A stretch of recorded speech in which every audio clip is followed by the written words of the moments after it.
Hubert. Yo! You played the Crew Motorfest with me back at Ubisoft's thing during Summer Game Fest. Yeah, I put a good 30, 40 minutes in. Yeah, it was actually a pretty good demo there. Yeah, multiple cars, multiple types of races. Yeah. And then I recently got to play a 3.5 hour big chunk preview build. Nice chunk. Nice.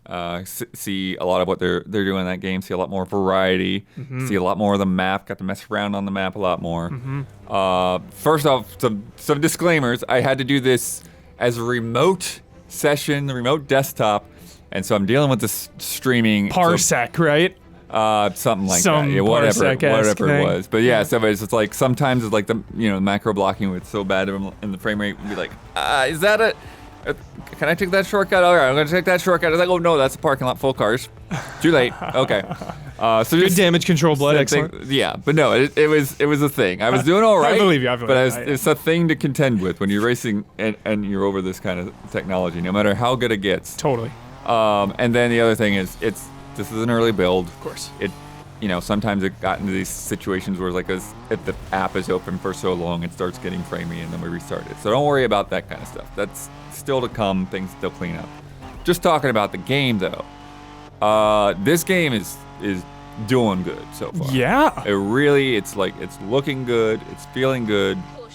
Like I really like the variety of events and stuff that they've got going on.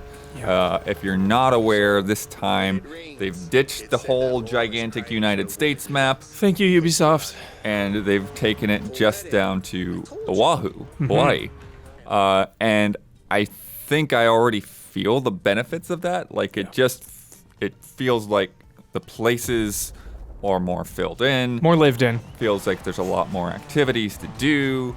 A lot like the races I did were all really nice. I really like the length of the races. A lot of the races I was doing was like the 7 or 8 minute, length, and a lot of times, especially like open world racing games, it can get annoying to me to have like, okay, drive to the next event, and then you do the next event, and it's like, oh, that was 2.5 minutes. Now drive to another event. It's like, it's like totally. So it's really nice to have like some good, solid times in on the races.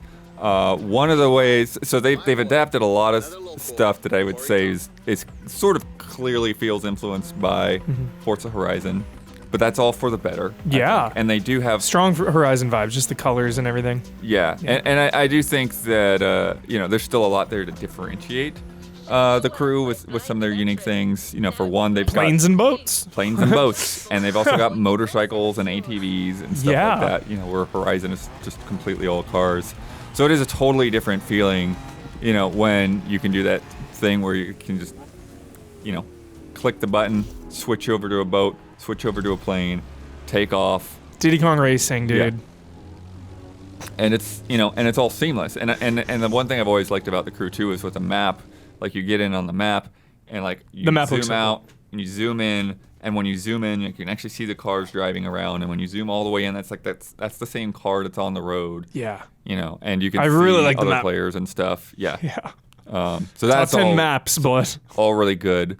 But in terms of like Forza influences, like there is like a big festival thing kind of going on, and you saw the thing. You get this kind of handler, this host that introduces you to all the different racing types and the idea of playlists and walks you through a couple of like samples and all of that. And then the structure, the kind of campaign structure, is what they call playlists. Yeah. And so these are like different themed sort of mini campaigns. And so like when we did it, you did the Made in Japan one. Made in Japan, the best one. Yeah, they had like... Give me those Hondas. They had like they had an off-road. Off-road They was had so fun. the vintage garage. They've got different manufacturers like Lamborghini and Porsche. Yeah, and I love that the HUD changes and you just feel, not only the car looks and feels different, but then the HUD changing also adds just that little extra layer to differentiate it. And they have like little like background like floats and things around that kind of match those different playlists as well. Nice. And the music fits the playlists. And so it's all really cool stuff. And the one that I focused on here was like it was like a Hawaii tour, Hawaii scenic tour. And this was great because all right, just like Forza Horizon, they've got people talking to you a lot. Yeah. So there's some disparity in how much you vibe with these guys, because there's like this AI kind of GPS person talking to you and saying things like when you're just kind of going from one event to the next. And I'm like, some of the things that she would say, it's like, all right, I don't know about this. You'll be driving a BMW, wind in your hair, in one of the most heavenly places on the planet. Oh, I wish I was human. But when I was actually in some of these races on the Hawaii Scenic Tour, they had this guy that was like would speak in Hawaiian at points, and he would point out like different parts of the countryside, different parts of the history, different parts of the culture, and like I'm like, this dude he's doing a good job. The island is dotted with crops everywhere. Sugarcane down south, bananas up north, and pineapples all in the middle. Awesome, bud. Yeah, really was vibing with everything the guy was saying. That's really encouraging. Yeah. Because, so many racing games are just spouting nonsense, and they're just like throwing Fast and the Furious lingo in there, trying for that whole vibe. I just felt like it was so long, so much of that they were going for. So that's cool that they're a lot of history of the gods and the goddesses of this, era. It's like, this guy is broken up with his his wife or whatever. I love that. It's like, yeah. And I think of the Gran Turismo Cafe, which was like incredible, but like, not the highest of budgets because it was just like text based. But this seems like a really cool feature. Yeah. Before I kind of got out on that playlist, there's like the first one in the Hawaii tour is they actually introduce you to those festival grounds. And so you kind of do like a lap-based race there on the track that they've set up there.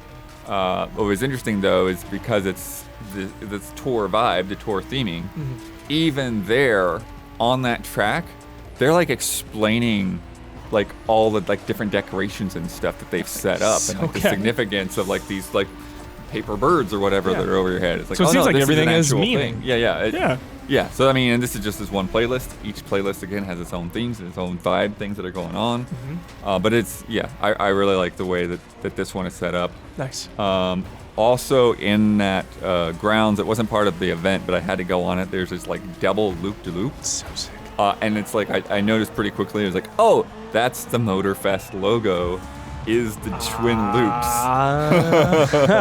Nice. So it's fun to get in there and do like the silly Hot Wheels thing. Like at first I was like, I'm not going to be going fast enough to go up this, am I? But then I just did it anyway. Like, I just totally cheat. They're excited. It's like, you want to go around the loop, just go around the loop. Yeah, that's awesome. Like the second race, I was in like a VW bus going around through like the canyons and stuff. You saw one of these with the plane. So they're like these open world objectives, similar to Forza, but they've got their own things going on too. So there are speed traps and stuff. Great. But there are also like slaloms that you'll do here and there. And there are also these ones with rings. So there's like a big ring and then there's a little ring. Yeah, that looks so fun. So you can get more points by going through the little rings. That's my most hype thing to do in this game. Yeah. Like just from an initial gut perspective, that looks like so much fun. Yeah. Passing the controller around on a stream or something, just flying through those rings. Yeah. Love that. So I did one in the car earlier, and then the one you're talking about is it was really tough. It took me a few tries with the plane later on. The plane, flying through. Doing this ring challenge. But Huber, because I didn't show you the whole clip because it was like 3.5 hours. But so you do this set of the rings with the plane. Yeah. And then you do the switch. You drop the boat and then do a set of rings with the boat to the finish line. I'm in for those playlists. Something about that, dude. I just think it's so fun. Yeah. Also, a page out of Forza. I don't know if the Crew 2 did this. I don't remember it doing it, but this is definitely a thing that Forza's done forever. Is after a few races, you get this little pop-up. It's like, hey, it looks like you're beating everyone a lot. Do you want to raise the difficulty right now? Yeah. And you say yes or no or never ask me again. Yeah. So. Yeah, difficulty with racing games is so tricky because it's like, all right, if you win every single race, like that's not very fun. But then like, you want to get first in the races to like really complete them. So it's like just finding that balance. Yeah. And I bumped it up, and for a while I was, getting back in 5th and 6th place, and because I was on remote desktop or whatever. Just taking it, yeah. And it's like it's one of those situations where it's like consistently kind of more in third, but then like War the Crapper second and first. Just, That kind of racing game kind of thing going on. Yeah. But yeah, so then it would like, you want to drop it down? Like, okay, I'll drop it back down. Whatever. Cool. Nice. Let's see. There's some other like there's nice Ford Bronco in there. There's one. I think it's the Ford Bronco that's got like kind of like a donut floaty that rolls around in the back. So just humorous, good vibes. Yeah, because again, lighthearted. It's the Hawaii tour, so like let's just max out the Hawaii vibes. One of the things that is back from the previous crew games are the treasure chests. Mm-hmm. So when you'll be driving around in the open world between events, you'll start getting those radar pings, like beep, beep, beep, beep, beep, beep, beep, beep, beep, beep, beep. Digging for treasure. And sometimes I was so close, and I was like, where is it? Like I'm going up this hill. I'm like trying to find it. It's like, and it's like, and if you turn the wrong way, then like it'll just die immediately. Yeah. So I like that. Nice. So like you've got to be pointing in the right direction for it to be pinging. And then you pop it open and you get a bunch of. It's got. So the one thing I do wonder about and might be concerned about is how like the RPG progression mechanics stuff still flows over time. Ubisoft loves their microtransactions. Well, I mean, the crew has always had this. It's Yeah. like when you win races, when you find these loot boxes, in the map, like it's fun to find a treasure box, but then it's like you've just got like all of these different like green, blue, purple, rare, all that kind of stuff going on, and. Yeah, I'd have to look back on like my Crew 2 review, like what did I really think of that? Yeah. In the end, but like I said, so far like a lot of this stuff feels a little tighter and feels better. Yeah, just from my brief time, the biggest thing I noticed, Blood, was how well it controlled, how well the game felt, just all the different cars too. And yeah, and then the planes and the boats do feel significantly different, and like, there's a lot more to master there. I did ask him about some of that stuff too, and they said year 1 is gonna be more car focused. Okay. And then year 2 they're gonna do, they're looking at maybe doing more stuff with planes and stuff. But that's a nice thing too with these games. It's like they support them for so long and just keep adding and adding and adding. So it'd be interesting to see how that works in a more condensed space with Oahu, or if they add another island. Oh yeah. Later on. Yeah. Racing on a boat or a plane from island to island. That'd be fun. Saw some nice day to night stuff in there, because the kind of time just keeps going and when you're in the open world. I got to go up on the volcano. One of the open world events is what they call escape. And so after you get to a starting point, then there's like some whatever like thing chasing you that you have to try to get away from that point as fast as possible. And one of them is just like I'm just like going, there's like these switchbacks down the volcano, and it's just like ignore the switchbacks, just jump off. Yeah, jump go. off, get downhill as fast as possible. That's so fun. Yeah, I think that's one of the strengths, from what I've seen, is the variety of obviously vehicles, all the different cars, the planes, the boats, but then the variety of events, I think is really strong, just flying through rings and escaping. Yeah, did like on the Porsche playlist, I did like classic race through a shipyard, starting it off. Then the next one was like a 9/11 rally, and another one was like a freeway race, and like some of the off-road stuff definitely again feels like a page out of Forza. But it was like really nice, really good environments. It's really cool to like run out on a beach or through a field in the farms, water like, splashing. Yeah, going through like some of those like beach caves as well that are out there, and that they're lit up really nice with like some blue lights and stuff on the inside, and all that like volcanic rock. And then after sort of towards the end when I had like a little bit more time to just like wander around, like I went I was messing around in the boat and going up by Diamond Head, and then I heard the ping, and so the ping brought me back up on land, and then I was like at Diamond Head, so it's like, okay, well I'm gonna like just drive down Diamond Head and drive by like Waikiki Beach because I've been there before with the Capcom thing. Nice. And it was like I'm just looking over there and I'm like, this is a pretty good job because like yes, it's been 10 years or whatever since I've been there, but I feel like I'm there again. I feel like I'm getting like the nostalgia vibes pretty well. That's great. And then even like one of the famous hotels there's a ramp to like we can back up and like jump over that freaking hotel. Nice. And then I got a nice shot of like my car by the pool. That's fun. Yeah, great setting. Yeah, it really helps with the like lighting and everything pop. There's even, I think in one of the plane things, they even talk about is like, hey, we had dinosaurs here. Talking about Jurassic Park filming on the island. Nice. That's cute.